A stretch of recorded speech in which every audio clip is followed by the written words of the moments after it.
Mike, what's your favorite contract? Well, the favorite contract of everybody is the one they're familiar with. And probably the neighbor one would be mine, just because I see more of it. Though each contract has things you like about it. But I think for most agents, it's the one they're most familiar with. It's a great answer. It's probably the right answer. My answer is the one that closes, right? Excellent. I like that one better. I like the one that closes. And so, with that as the theme, I wanted to go over my favorite contract, which is the Nabor as is contract. And that sounds silly to a lot of people, although if you've come to these videos for a while, you know that this is my favorite contract. But I want to take the time to explain how I read it, kind of where my mind is, and then with all these new regulations and disclosure requirements, how to put together a deal. So maybe you haven't used a Nabor form before and now you do, or you're more used to FARBAR and you want to get to know Nabor a little better, or maybe just a brush up. But with the idea that my favorite contract actually closes, I think this one does it. But the name stinks. Doesn't it, Mike? Doesn't the name stink as is? What does that mean? It almost feels like beware. Yeah, it's like you go to a car dealership and you see the as is, no warranties. Like there are two boxes on the window, as is, no warranty, or dealer or manufacturer warranty. You want the one with the warranty. You want the standard contract. So if you put the two side by side, it seems obvious that you don't want the as is. Like that's awful. Any other analogies like that, Mike, where you look at it and there are no warranties? Now, I agree with you, and the other thing that jumps out at me is the man I see as is inspection, get all inspections. You know, Yeah. the buyer might decide they want to save money, not get them, but the realtor should put in writing that they recommended up front that they get all inspections done. So here's the challenge. What could we call this contract? So think about that, and everybody, if you can, put something in the chat feature, send me an email about it. As we talk about why I like this contract and how it works, think about what we should call it. Um, one thing you could call it is the free look contract. Free look. In fact, if you go back to the car dealership analogy, CarMax became famous at one point because they gave you like 30-day guarantee where you can return it, even, up to 250 miles or something. Like you can bring the car back, we'll give you your money back. And it was built to or meant to kind of instill this confidence. And I think, Carvana might have something like they each are trying to make customers feel better about their purchase. And so that's what I think this contract does, is it gives the buyer this free look, this 100% guarantee. In fact, that's what I would call it. I would call it the guarantee sales contract. And here's why. So let me share my screen. Here's the sales contract guarantee. That's what this one is.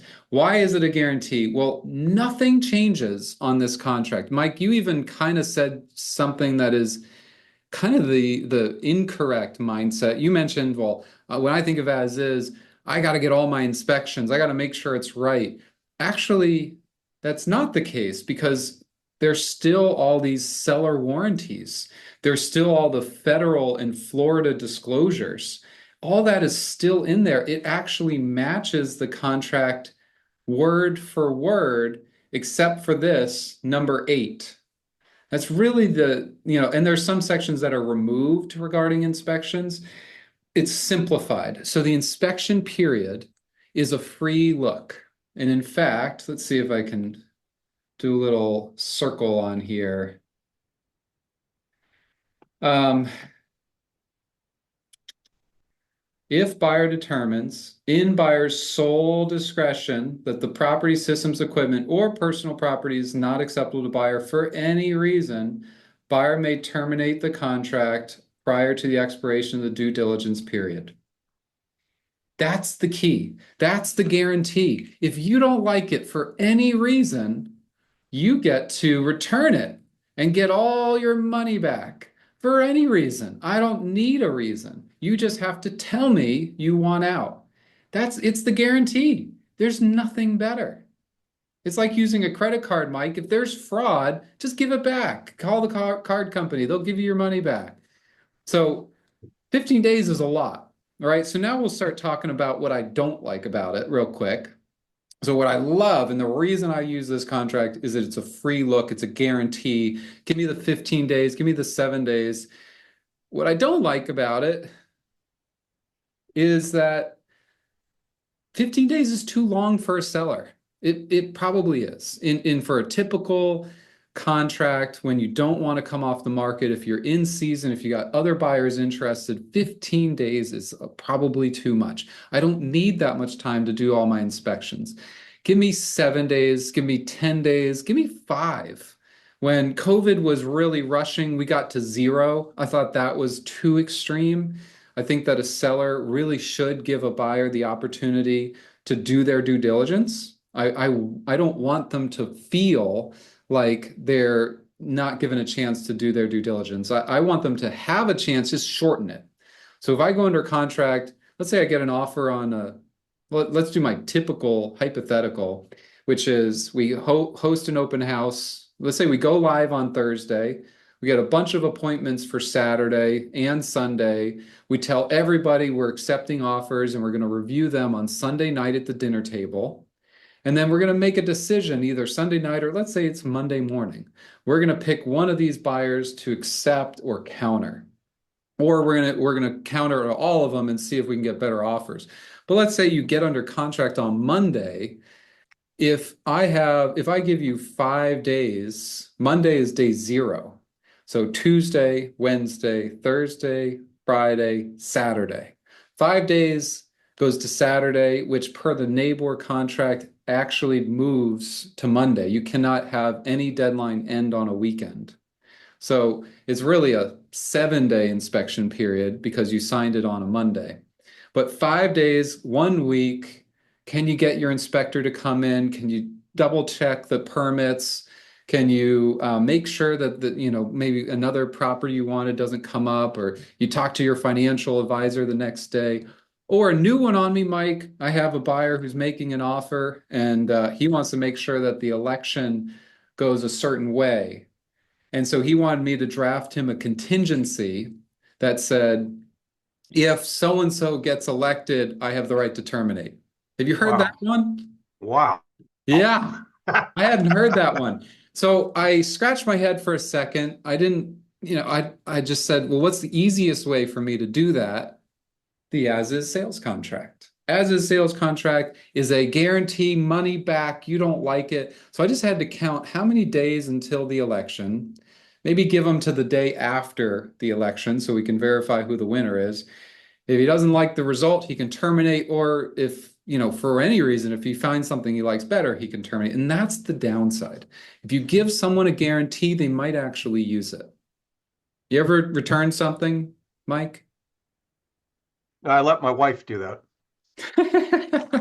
Well, let's say maybe you didn't do the actual return, but you've returned a broken dishwasher. You've gotten a new cell phone that was under warranty.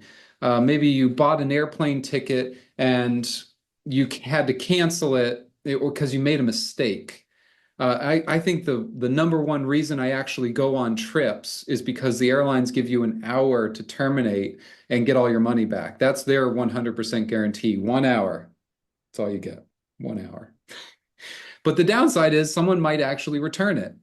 And I think forever in this market, we've seen people afraid of that. They think that if I give someone the ability to return it, give them that guarantee, they're going to use it and I'll never sell the house. Well, I already told you my number one goal is a contract that closes. That is the goal. And I still believe in this contract. And here's the reason. If the buyer doesn't like that the roof is 13 years old because the seller had told him it was 9, he can terminate. On a standard contract, the only thing he could do is claim that there was fraud. which is not that's something you have to sue on. You'd have to sue the seller. I think just this year I had maybe 3 or 4 closings where the seller or the listing agent disclosed that all the windows were impact, and the buyer upon inspection realized that like a half a dozen of them were not, or all of them. I had one house maybe a year ago, all the windows were just regular windows. They were not impact windows. And that was a $50,000 mistake. The buyer was beyond upset, but it was a standard contract. It's not a defect. The only thing it could be is fraud. Well, I'd rather it be a guarantee. If the buyer's not happy, get your money back. If the buyer can, they can negotiate. Mike, you finding any other analogies here? What are your thoughts on these guarantee contracts? Do they close? Some. Some. You think it's really low? No, I'm still wrestling with that whole inspection thing. That I had my broker hat on, you had your attorney hat on, and Talk to me. my broker argument is anyone that writes a contract or puts an offer in likes the property. Yes. And the inspections might tell him why he might not want to like the property. Okay. So I think the more So information what does you that have, do? So the buyer emotionally likes the property. They like the right? price, they like the location, they like the way it looks, or their spouse likes it. And so they're all in, right? So they go in on the contract, and then they have this inspector come in who tears the place apart and just absolutely brutal, and every outlet is broken, and there's staining in the master even though the leak was fixed, and the air conditioning is 2 years older than they told us it was, and they never told us that the water heater needed to be replaced. All right, so it's a terrible inspection, and I'm exaggerating it a little bit. Terrible, terrible, terrible inspection. What are the buyer's options in that scenario? What can they do? They can terminate. They can terminate in their sole discretion. But what do most buyers do in that situation? Most buyers actually renegotiate. Yeah. And so they come back and they go to the seller and they say, all right, we want a new water heater, we want a new air conditioner, and we want all the outlets to be replaced in the whole entire house. Or you can give us, a $18,000 credit to cover all these things. And the seller can look at it and in good faith, try to negotiate with the buyer. They can say no. They can say yes to everything. They can offer credit in the middle. They could, whatever it may be. Hey, I'll replace the water heater. I'll fix the outlets, but you're on your own on the air conditioning. I don't think that was, material in our disclosure. And the buyer can take it or leave it. I like that because as a realtor, as a lawyer, I can always go to the buyer, hey, you decided to move forward anyways.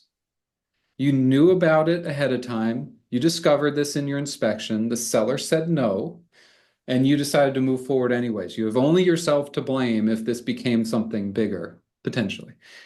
I think that's really great. You know what we didn't do in that negotiation? Discuss cosmetic and defect. Didn't come up. We didn't discuss the fact that if you don't say yes to all these things, the buyer could walk or will walk. I think the standard contracts almost pressure a seller to do more than you would if it was just a legitimate negotiation, an arm's length negotiation. Mike, you and I are talking about something. If you're contractually obligated to move forward, if I do 3 things, I'm going to do the 3 things, and you're going to be worried about number 4 that wasn't done. And it's going to make more work on the agents, more works on the lawyers. There's actually an article out there that said that the Florida Bar wrote this article. They said that standard contracts are more expensive in the long run because there's more resources required to understand them, to educate the clients, and then to litigate them. There's a lot more opportunities to litigate in a standard contract, whereas with an as-is, you don't have to educate your buyer. You don't have to tell the seller whether it was cosmetic or defect. You just negotiate.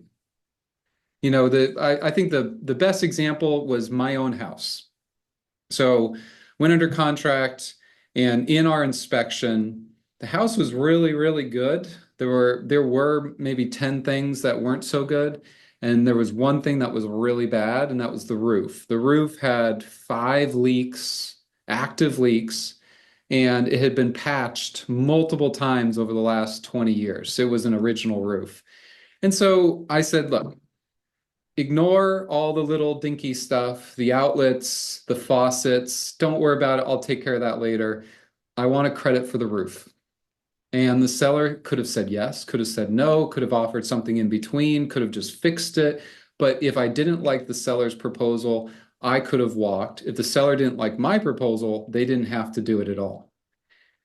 It was great. In that scenario, the seller did offer me a credit. I did do a roof after closing. So it was kind of a win-win for everybody. It's the guarantee, Mike. It's the Yep, guarantee. sure. I read an article about the old Cowboys quarterback, and I'm going to butcher his last name because I don't really know where the pronunciation is, but Roger Staubach.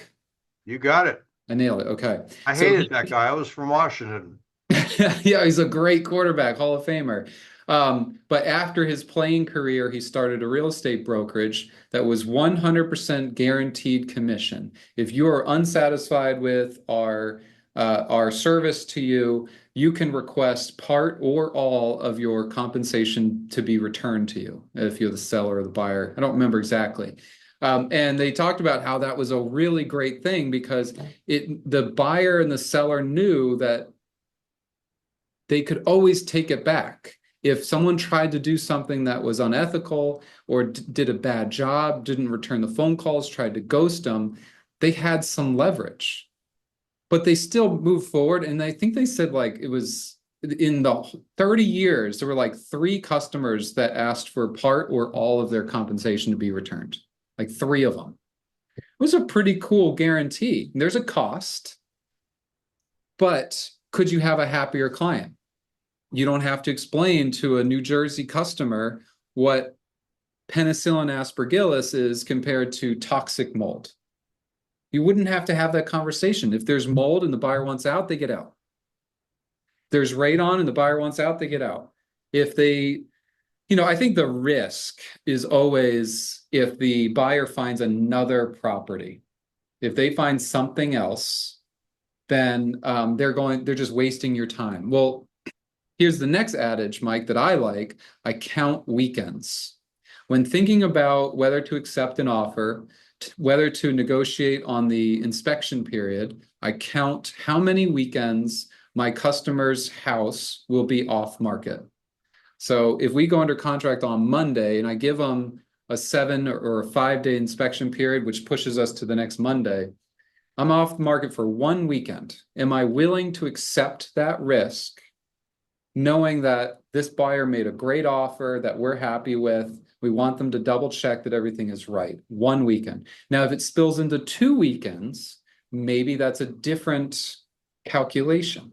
Maybe I'm not comfortable taking the property off the market for 2 weekends. Time of year is relevant. Time of the year is relevant. The strength of the offer and the other terms. Are you willing to take the house off the market for 2 weekends if it's top dollar?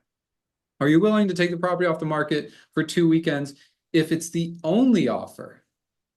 All those things are incredibly relevant when making these decisions, but the weekends to me matter because that's where the power is. That's when you're going to host your open house. That's when people are going to be walking the neighborhood, or you're going to be talking to people at dinner. I don't really care if I lose a Tuesday. It's a thought. It's a thought. You know what the other benefit, Mike? But Condos are already as is guaranteed contracts. I think I've already decided it. It's a guaranteed contract. Condos have the 3-day condo review period built in. It's constitutional, set by Florida statute, where, and it's not calendar days, it's actually business days, 3 business days. So if you went under contract on Monday, Monday is day 0, Tuesday, Wednesday, Thursday. So Thursday, as is. They can cancel, it's under the condo review period, but they can actually cancel for any reason. Even more than that, Mike, the deposits, if the buyer in NABOR, if the buyer hasn't made the deposit, then they can terminate without penalty. So that's as is as well. So the buyer's getting a guarantee if it's a condo. They're getting a guarantee if you gave them 5 days to make their deposit. Why not extend it a little bit further? Instead of giving them 3 days just for condo, give them 6 for inspection. You'll look like a superstar. And Yvette, that 3 days is from the later of when they receive all the documents or when they sign the contract, the later of. So even if the buyer got the documents a week before you went under contract, the 3 days starts the day you sign the contract because that's the later of. So 3 days, it's built in anyways, might as well just expand on it. Avoid talking about cosmetic and defects. Cut the contract into quarters. You can take away multiple pages. In fact, on this as-is contract, it is 11 pages. Let me see what the standard is. 13. You want a shorter, simpler contract, just use the as-is. Have I convinced you yet, Mike? So Christian, are you saying if you want the maximum number of days for a buyer with respect to a condo, the best day to put it under contract would be Friday? Yeah, absolutely. Then you got the weekend plus the 3 days, right? Yeah, so if it's a Friday, that's day 0. Saturday doesn't count, Sunday doesn't count, Monday, Tuesday, Wednesday. So if you go into contract on a Friday, you're actually giving them 5-day free look. It's a guarantee. You're giving them 5 anyways. And if Monday was a holiday, let's say, you were kind of going into a long weekend, Martin Luther King Day or whatever it may be, then you give them 6 days. So if you're giving them 6 days anyways, count your weekends. Maybe you give them 8. Maybe you give them 7. So what would that be? Monday, Tuesday, Wednesday, that's 3. Give them 2 more, that's 5 days. They're technically getting the 2 days on the weekend. I don't know. Yeah, that's how I would think about it. Why put myself through the pain of cosmetic versus defect, 2 extra pages on the sales contract, 2 that you have to explain, 2 that if you explain it incorrectly, your customer gets upset with you. I mean, I have a lot of the people that watch this video, Mike, they know how I feel about it. This is probably the most animated I've been about it, but this is the way to go if you can, here's the trick, get the listing agent to agree.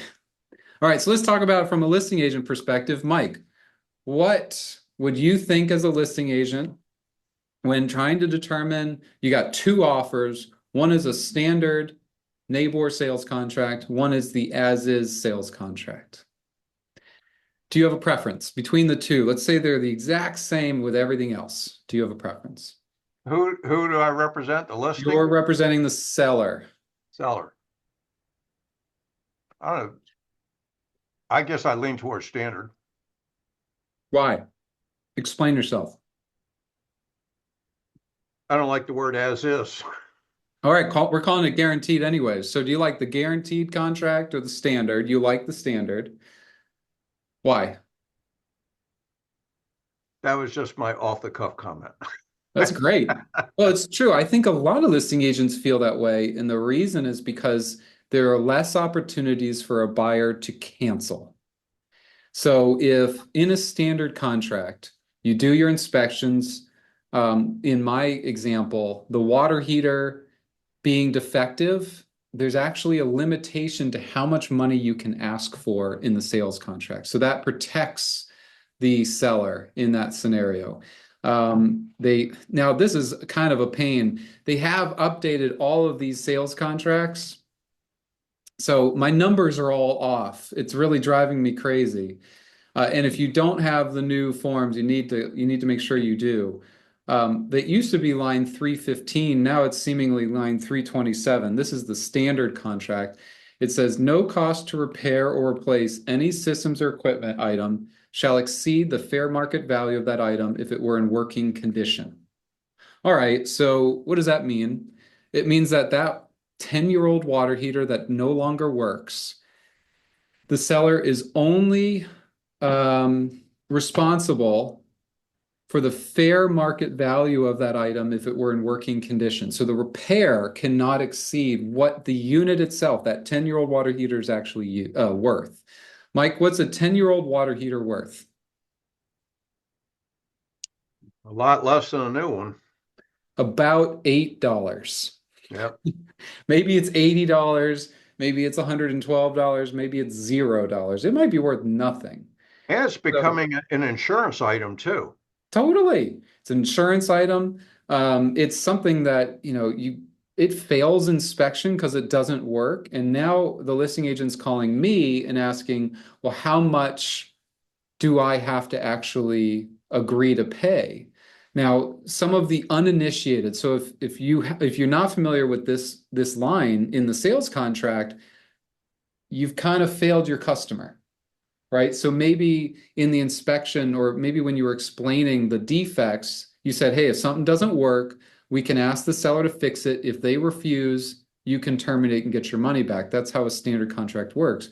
But if there's this limitation and you didn't explain it to your buyer, that could look pretty poorly on you. So now you've kind of opened yourself up to, oh man, I didn't mention line 327. I should have told them that, hey, we can only ask for the value of that unit if it were working. So I had a house recently, the water heater was broken, but also the trash compactor, which I don't even know if they make anymore, and then the ice machine.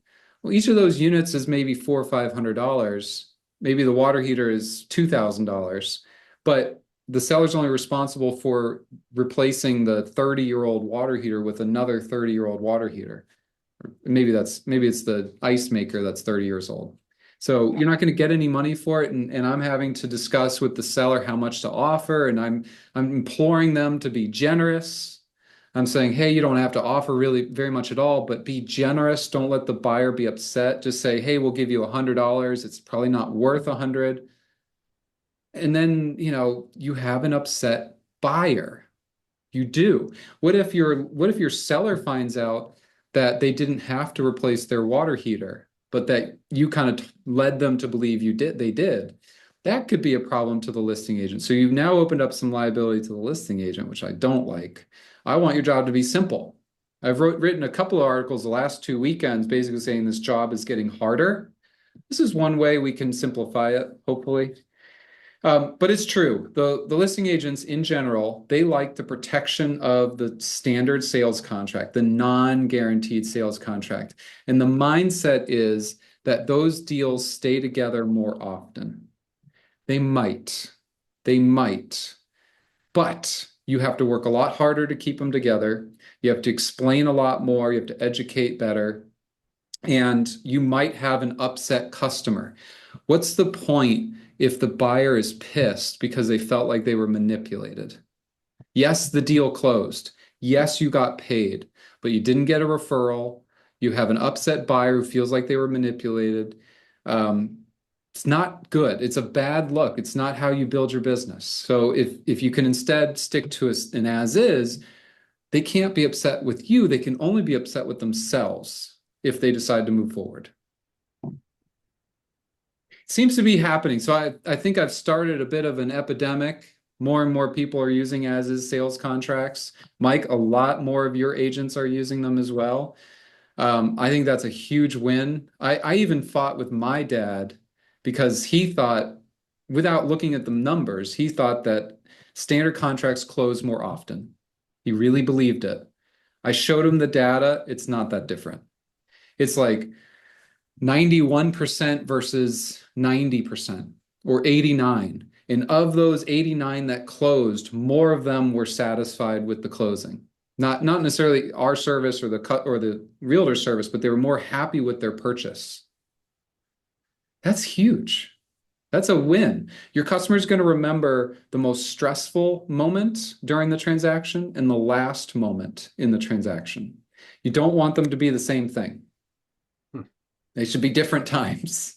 You know, inspections or negotiations should be hard, but they shouldn't feel like they got screwed at the closing table. That is not okay. All right, that's my pitch, Mike. Where did I fail you? Where do you see the holes? Actually, what I think is very interesting here on your Zoom meetings, Christian, is that you get into the strategy. And I've seen plenty of attorneys do their spiels explaining a contract, whatever, but a lot of them don't get into the strategy. And the strategy can vary depending on whether you represent the buyer or seller. So No, I applaud you thank for you. thinking out of the box at times and also getting into the what ifs. Because I got to admit, every time I attend one of these, I start thinking, huh, I never thought of that one. Thank you, Mike. That's very kind of you. There are other attorneys who are really good at depicting all the changes in the sales contract. I'll plug myself shamelessly here. I wrote an article with Kevin Lotus, who's another closing attorney here in town, about all the changes to the sales contract. That'll come out in the Nabor magazine. I think probably be the next edition. And it's not my typical writing at all because it's very, hey, this section changed. Like, for example, I'll share my screen with you. They added solar panels. I don't really get into that. Yes, they did add solar panels. You know what else they changed, Mike? They changed the second deposit has a default of 15 days. Hmm. Okay. You know, I'm not the greatest at pinpointing these changes. I think it's the context that matters. And to that point, let's go through one of these contracts. We're going to use my guaranteed contract. Is that this? No, that's not the guarantee. This is the guarantee. All right, so we're in my guaranteed contract. It's 11 pages, not 13. You're going to fill out everything. Here's a little trick, legal description of the property. I just get that right on the appraiser website. Lee County has one as well. Lee is leepa.org. And so you basically search this way. We'll search my property. Here's the property search. Here's my public service announcement, Mike. Don't rely exclusively on MLS. I can't remember the company that you can download like the spec sheet on the property. I don't remember what it's called, but I like going directly to the site that offers the information. So all these websites, except for this one, they're all aggregators. Even this one in a sense is, but what aggregators are is they pull information from different sources and then populate it in one place. Can be helpful, but when you can, this is the site you go directly to. So we're going to search me. Might as well throw myself under the bus here.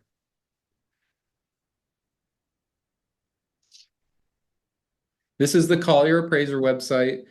Here's the cool part. Here's the legal. This is what they call short legal. So I would copy this and I'd paste it right here in my form. You know what I need to do? I need to download this. But I put it right there in the legal description, copy, paste. Don't make it complicated, keep it simple. And then if you go back, Mike, you can still see my the Collier Appraiser website, is that right? Yep. All right. So down here is the next cool part. These are all the deeds. So you can go directly to this website or Lee County's appraiser website, and you can download the deed. I think I have to change so that you can see how they share the deed. So now, because I clicked that link, I now have the deed. I have the entire legal description. I know exactly how the sellers are listed on the property. So my full name and my wife's full name. And you can get a little bit more information that way. You don't have to go that route, but it's very useful to go directly to the source. You can also search for permits this way. You can look at all those things, whereas the other tax records, like the tax bill, or even if you just look at the mailing address, that can be wrong. it cannot show that it's in a trust or that it's in an LLC. They could have missed something. But if you go directly to the website, the Collier Appraiser website or the leepa.org website, you get the direct information. It's a huge value add if you're doing this. All right, so now we'll go back to the contract. You can fill it out. Fill out just like you would any other contract. If you're used to FAR/BAR, if you're used to the standard NABOR contract, it's the exact same to this point. Nothing has changed. Mike, what's your opinion on a period to accept the offer? So this is section 2 here, period of offer and counteroffer effective date. This offer is revoked if not accepted and the signed offer delivered to offer or the buyer, possibly the seller, by a certain time and date. I mean, I guess my general feeling is you got to be fair. Okay. If it's too short, then that has ramifications. If it's too long, that has ramifications. You just got to, if it severely benefits one side, that might be creating a problem. Yeah, and you mentioned I like talking about strategy. When I draft offers, I don't put anything here. So I leave it blank. And there are a couple of reasons. One, I'm lazy. In this case, I am lazy. I don't want to have to revisit this contract and change it and update it because my buyer didn't sign it today. They're going to sign it tomorrow morning. So if I only put 48 hours or 24 hours on there and I lost 24 hours because the buyer didn't sign right away, now I've got to change it. Like now I look ridiculous because I'm only giving the listing agent like 3 hours to respond. I don't think that works. So out of my laziness, I leave this blank. I don't fill it in. And in my email, I'll say, please see attached. We hope that this is received well by the seller. Please get back to me with a response no later than tomorrow night. So that we can, hopefully get this under contract and sign. I like that better than putting it in the contract itself. Now, if you decide to move forward or like move on to another property, you have a couple of options because you do need to revoke that offer potentially. And this is maybe a reason to put it in there, but I still don't like it because you can simply send an email. We never heard from you. We are revoking our offer. We wish you well and selling to someone else. That's revoking your offer. That's all you would need to do. Or in the as-is contract, because it's a guarantee, you don't have to say anything. You could just leave it, go work on something else. If the seller randomly signed it and accepted your offer, you could accept, or you could just terminate then. You're like, oh gosh, I forgot it was even out there. We don't want it anymore. And one of the reasons is because it's a guarantee contract. The other reason is because deposits not made are not a remedy under the NABOR contract. So if you haven't made the deposit, there's nothing the seller can do to go after you. Closing date is relevant. Got to put that. Let's see if I can. You got to check cash and financing. Here's another strategy. I have a customer who is using a home equity line from their property up north to buy this property with cash. It is not a loan. They do not send a pre-approval letter or they don't apply for financing in any way. They're totally separate. But when providing proof of funds, you would just show that line of credit. You would say, maybe you get an email from the banker or a statement from your line of credit that says, I have access to $100,000 from my line of credit. And that would be your statement of funds or proof of funds. But that's still a cash transaction. Separately, financing contingency. You do not need to include an appraisal contingency if you have a financing contingency checked. So you do not need the separate appraisal addendum if you are using the financing contingency. The only reason you would use that appraisal contingency is if it was a cash deal.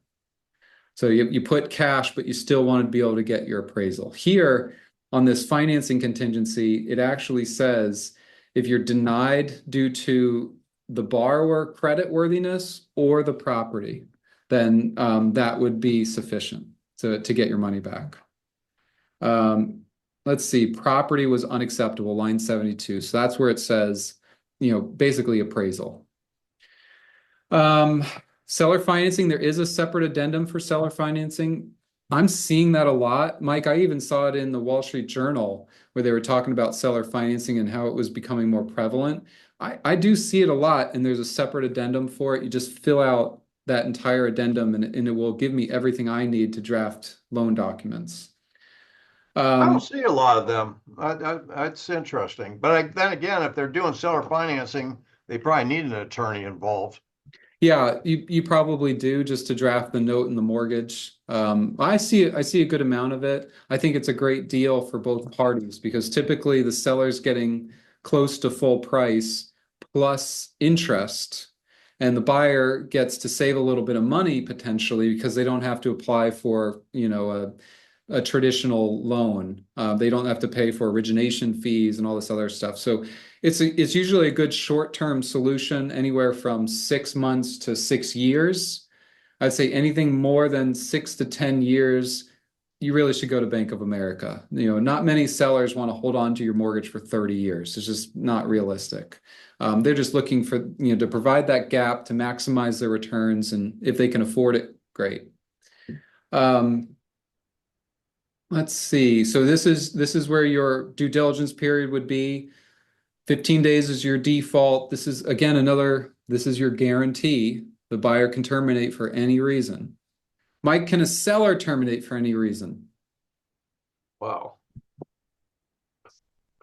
You and Ruth I decide to don't, sell the house, I'm and gonna, I'm gonna say no. correct. Seller doesn't have the right to terminate. The only way you could make it where the seller has the right to terminate is you add that advisor review period for seller advisor review or attorney review period. I don't see that very often. That would be uncommon, but it's there if the situation dictates that you need it. The rest of this is going to look very similar to anyone that's in FAR/BAR or the standard NABOR contract. So you've got marketability, survey objections, coastal construction lines. These are all your warranties. These are the seller disclosures, wetlands, permits and violations. Someone mentioned in the comments, would you have to make your permit objections during your inspection period? Yes. So in the standard contract, permitting is an inspection issue. It's not a title issue. And so it would be treated the same way in a NABOR as is contract or the guarantee contract. You have to include that in your amendment. So you'd say seller shall close permit number blank. To that point, I have gotten into the habit of automatically in every offer, I put that language in other terms and conditions. I will say seller shall close all open or expired permits prior to closing. I'll just put it in every offer, whether it's standard or as is. Put it in there because I don't need to miss it. I'll just put it in ahead of time. So these are all your warranties, your disclosures, the new flood disclosure. This is a new section. It's actually just number 5. It does say you have to attach that disclosure or share it with the buyer. That is a requirement. So this is your reminder. Interestingly, Mike, they didn't bold that number 5. Huh. That forms committee, Oh yeah. There is still a seller maintenance obligation. So this is another thing that trips people up, is that they believe if they sold it as is, then it's as is, take it or leave it. The seller still has the obligation to maintain the property in the same condition. So if a storm comes through, if there's a fire, whatever it may be, if a screen is torn, the seller has to bring it back. They have to. Walkthrough inspection, same thing. You're verifying if everything was done the way it was supposed to. You're verifying the maintenance obligation. Risk of loss, which is the storm language, the force majeure type language. Landscaping is included in that, extreme weather. And again, you're going to see the rest of this is really standardized. Buyer expenses, seller expenses. If you're not used to NABOR, they do title insurance a little bit differently. They actually dictate what happens depending on what county you're in. Interestingly, they don't specify if you're in like Duval County and Jacksonville. So they only talk about Collier County, Lee County, and Charlotte County as to who pays for title.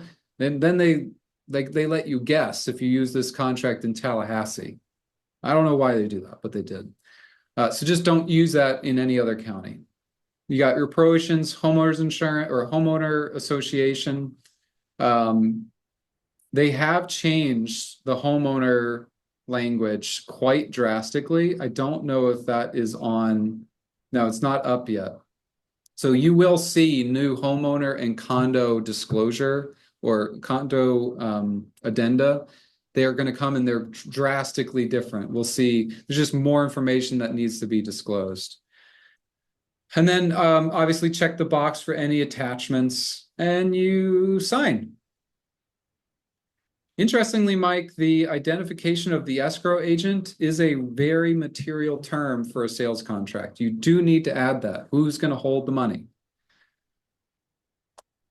Fun, right, Mike? Oh, yeah. All right, so that's our standard, or that's our as-is sales contract. That's my pulpit. I had my platform. I used it. I really, really believe it needs a new name. Maybe we'll call it the Ross contract. It's the one. It's the one, Mike. I like this contract. It's the guarantee. If the buyer doesn't like it, they can get their money back. But after that inspection period, the game is on. The Question Ross for you. contract. Your name dropping. The Ross contract. Question for you, Mike. Do you still need to split the deposit into two? If it's a guarantee, could you just put all the deposit into one deposit without taking any additional risk? I don't like it for some reason. I figured you'd say that. I don't mind it. Yeah. All right. So, typically what we like doing is we'll put, maybe 1 or 2% in the first deposit, and then the balance, maybe up to 10% as our second deposit. That's the preference. That's what people like to do because they know they can't get out of the contract unless the seller agrees to fix or doesn't agree to fix everything. So the buyer doesn't want their whole deposit to be on the line because they want to be able to get out if the seller's unreasonable, if the seller like sticks it to them. Well, if we're going to do that anyways, just use the guarantee contract. And that's what the seller should think anyways. I'd rather have, let's say it's $1 million closing. I had this yesterday. It was $1.5 million. That's what it was. It was $1.5 million. And I told them about the as-is contract. The seller agreed to it. And they were going to put $10,000 up front and then $140,000 later. Well, I think you can mitigate the risk that the buyer's just shopping this around and making offers all around town if you make that first deposit $150,000. How many times are they going to shop it? How many other houses are they going to do that for? $150,000 deposit. We'll do inspections as soon as it's made. You have your 7 days or 10 days to do inspections. We're going to count our weekends. The buyer is emotionally and financially invested in this property at that point. As much as the seller is giving the buyer a guarantee, the buyer is trying to give the seller a guarantee, trying to give them all the warm and fuzzies. Well, the size of that deposit, it gets to strategy as well, which you and I have had that discussion before. Yeah, I mean, to me, it's super straightforward. If you're gonna, we've always talked about price and terms. Usually you don't get both. So if you're coming in a little low on price, give them really strong terms. Use your guarantee contract, but put all the deposit up front. That makes such an impression because they're questioning, the proof of funds. They're questioning, is this buyer legitimate and why are they wanting as-is contract? And this doesn't seem right. And it's like, no, they're putting $150,000 down like day 2. And we're not going to let them in the house until that's down. Then we'll let them do their inspections on day 3 or day 4. That seems pretty reasonable to me. And if the buyer needs more time, let's say they find that the roof is leaking, They go to the seller and say, we need a new roof. The seller says, I don't think you do. Well, just extend the due diligence so that we can keep playing with this. We can keep doing inspections. We can get other roofers to come in. We can negotiate. I have a deal right now. It unfortunately did terminate, but they extended it 2 or 3 times to allow the buyer to do more inspections. And then one of them was to allow the seller some time to verify. So I think the buyer wanted a huge discount and the seller just wasn't all the way there, but they were absolutely on the same page. Absolutely. So, Mike, thank you. I enjoy it all the time. And you know what? We had no internet or power issues, so I guess the hurricane is somewhat behind us. There you go. I agree with that. Good luck, everybody. See you next time.